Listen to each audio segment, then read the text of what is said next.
Assalamualaikum warahmatullahi wabarakatuh. Rahayu sagung dumadi, rahayu mring sagung dumadi. Pepanggihan malih kalian Bu Eka ing pasinaon basa Jawa. Kados pundi pawartosipun para siswalan ugi pamiyarsa. Mugi-mugi tansah pinaringan kesehatan lan mugi kabagyan. Sampun dangu nggih mboten pepanggihan? Alhamdulillah, menika saged pepanggihan malih kalian Ibu. Dinten menika Ibu badhe ngrembak materi cerita rakyat. Saderengipun ngrembak materi menika, Ibu badhe ngandharaken kompetensi dasaripun. Ingkang kaping setunggal, memahami isi teks cerita rakyat. Ingkang kaping kalih, menulis dan menyajikan sinopsis teks cerita rakyat. Lajeng indikatoripun menika wonten kalih. Ingkang kaping setunggal, siswa saged menganalisis unsur-unsur pembangun cerita rakyat. Ingkang kaping kalih, siswa saged menulis sinopsis cerita rakyat dengan bahasa sendiri. Sumangga para siswa lan pamirsa nyagakaken piranti tulisipun nggih. Ampun supe dipun serat lan dipun simak. Sedaya sampun mangertosi dereng tegesipun cerita rakyat. Cerita rakyat menika cerita kang ngrembaka ing sawijining daerah lan dianggep minangka asil karya kolektif utawi bebarengan kalian masyarakat ing papan kono. Lajeng unsur cerita rakyat menika wonten 6. Ingkang kaping setunggal tema, kalih setting, 3 sudut pandang, sekawan alur utawi plot,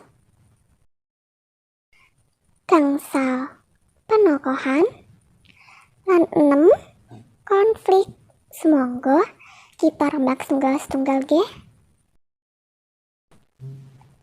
Setunggal tema yaiku ide pokok utawi permasalahan utama kang dasari lakuning cerita. Kalih setting yaiku latar belakang kang bantu cetaning cerita, waktu, papan, lan sosial budaya. 3 sudut pandang. Sudut pandang ana ing cerita rakyat yaiku nyeritakake tokoh, barang, papan, lan sapiturute. Sekawan alur utawi plot yaiku rerangkening prastawa ing cerita. Alur plot menika kaperang dados 3. Alur progresif, flashback, lan campuran. Gangsal penokohan nggambarake karakter kangge paraga. Paraga saged dipun mangerteni karakteripun saking tumindakipun, ciri fisikipun, lingkunganipun, lan sapiturute. Lajeng ingkang pungkasan konflik, perkara kang dadi punjering cerita. Materi salajengipun karakter cerita rakyat. Karakter cerita rakyat menika wonten sekawan. Setunggal anonim. Cerita kala wau boten dipun mangerteni sinten ingkang nganggit. Kalih kolektif. Amargi cerita kala wau boten dipun mangerteni sinten ingkang nganggit, cerita kala wau dados duweke masyarakat bebarengan. 3 dipun critakake kanthi lesan utawi gethok tular. Sekawan ingkang nyritakake saking generasi ke generasi. Wujud cerita rakyat miturut William R. Bacom, cerita rakyat kaperang dados 3 golongan. Setunggal mitos, kalih legenda, 3 dongeng. Cerita mitos dipun anggap bener-bener kedadian. Kedadian ing alam daratan, segara, utawi langit. Paraganipun manungsa sekti, dewa, kewan, Kang duweni kasekten boten masuk akal. Kayata bisa mabur, bisa urip ing segara, lan sapiturute. Tuladhanipun crita Dewi Lanjar, crita Nyi Roro Kidul. Legenda ya iku crita dumadine panggonan utawi barang. Tuladhanipun dumadine rawa pening, dumadine Candhi Roro Jonggrang. Lajeng ingkang pungkasan dongeng. Dongeng ya iku crita kang boten saged dipun percaya. Tuladhanipun cerita Lutung Kasarung lan cerita Timun Mas. Materi ingkang pungkasan menika sinopsis. Sinopsis cerita rakyat ya iku ngringkes cerita rakyat kanthi tetep nggatekake unsur-unsur intrinsik. Ancasing sinopsis ya iku menehi gambaran cerita rakyat. Langkah-langkahipun damel sinopsis setunggal. Maos naskah asli rumiyin kangge mangerteni kesan umum panulis. Kalih nyatet gagasan umum kanthi nggarisi ngisor gagasan ingkang wigati. 3. Gunakno ukara kang padhet, efektif lan narik kangge ngrangke alur cerita dados sawijining karangan cekak kang nggambarake karangan asli. Sekawan, dialog lan monolog paraga cekap dipuntulis garis besaripun mawon. Lajeng ingkang pungkasan, sinopsis boten angsal nyimpang saking alur cerita lan isi saking kaya kang asli. Menika tuladhanipun cerita Timun Mas. Sumangga para siswa lan pamirsa saged ningali cerita kasebut nggih. Timun Mas. Ndek jaman biyen ing salah sijining desa ana mbok randha kang urip dhewe ora duwe putra lan sedulur. Mbok randha wis suwe ditinggal seda garwane. Amarga urip dhewe, mbok randha kepengin kagungan putra. Saben dina mbok randha tansah ndedonga awan bengi marang ngarsane Gusti Kang Maha Kuwasa supaya diparingi putra. Penjaluke iku ndilalah keprungu buta ijo kang kabeneran liwat sacedhake kono. Mbok randha kaget ngerteni ana buta ijo ing ngarepe. Buta ijo bisa nulungi mbok randha menehi putra, nanging ana bebanane. Yen bocah iku wis diwasa, kudu dipasrahake buta ijo lan dadi pangane. Saking senenge, mbok randha ora nggagas bebanane. Sing penting mbok randha bisa diparingi putra.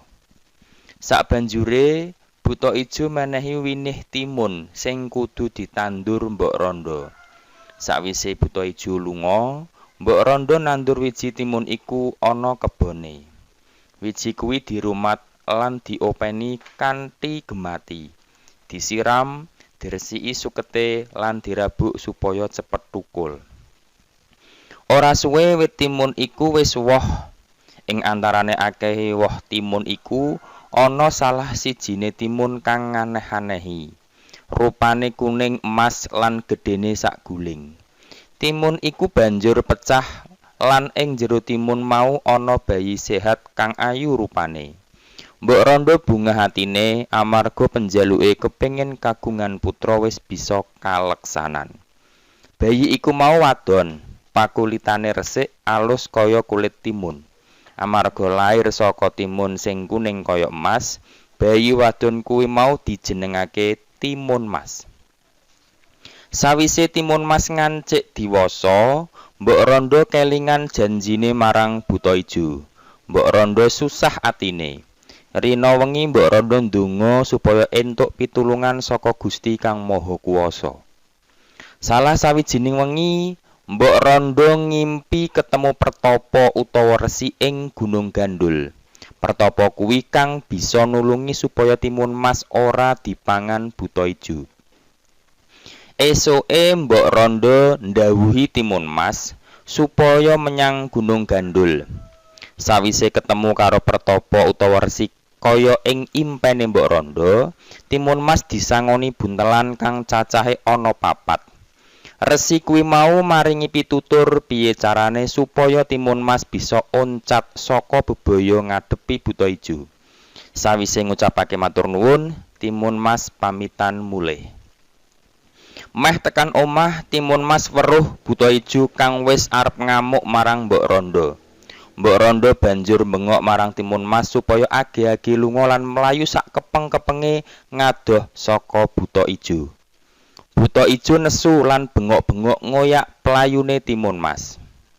Amarga buta ijo iku jangkahe amba, sedelok wae timun mas wis ketututan. Timun mas banjur nguncalake buntelan sing isine wiji timun. Wiji timun kang diuncalake mau saknalika malih dadi kebon timun kang akeh woh timune. Buta ijo mandheg lan mangan timun sing katon seger-seger kuwi sakwareke nganti lali yen lagi ngoyak timun mas. Nanging sakwise timune entek, buta ijo banjur ngoyak timun mas meneh sing wis adoh. Amarga jangkahe amba lan cepet playune, mula lagi sedelok wae timun mas ketututan. Buntelan sing isi dom diuncalake dening timun mas marang buta ijo. Buntelan isi dom kang diuncalake timun mas kasebut sedelo wae malih dadi alas pring. Alas pring mau ngalangi playune buta ijo. Nanging sedelo wae alas pring mau bisa dilewati buta ijo. Rumangsa wis meh kecekel buta ijo, timun mas banjur nguncalake buntelan kang isih ana ing tangane, yaiku kang isine uyah. Sawise dibalangake marang buta ijo mau, saknalika malih dadi segara kang amba lan jero. Buta ijo bisa nglangi ing segara kuwi mau lan tetep ngoyak timun mas. Mangerteni kahanan kang wis nguwatirake kaya mangkono, timun mas isih kelingan yen ing tangane isih ana buntelan siji. Buntelan isi terasi iku banjur dibalangake menyang buta ijo. Saknalika buntelan kuwi malih dadi segara bledhu kang jero banget.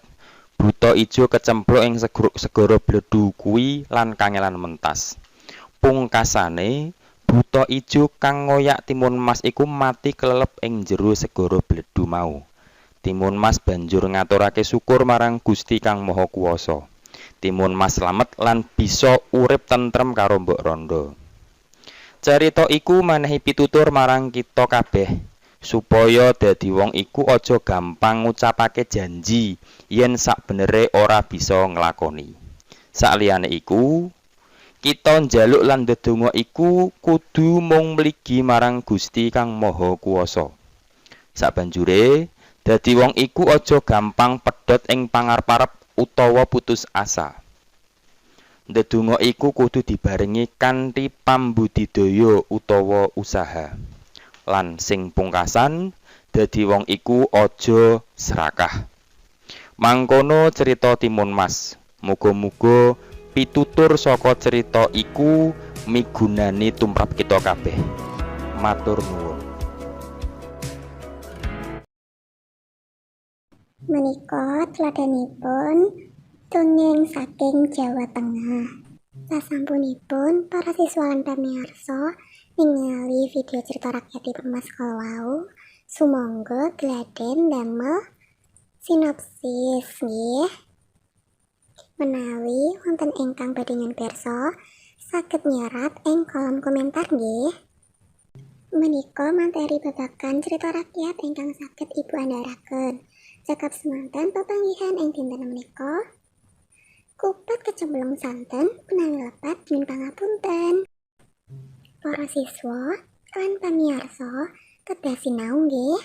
Sanajan boten nate ketemu, kedah njaga kesehatan lan Taat protokol kesehatan nggih. Matur nuwun.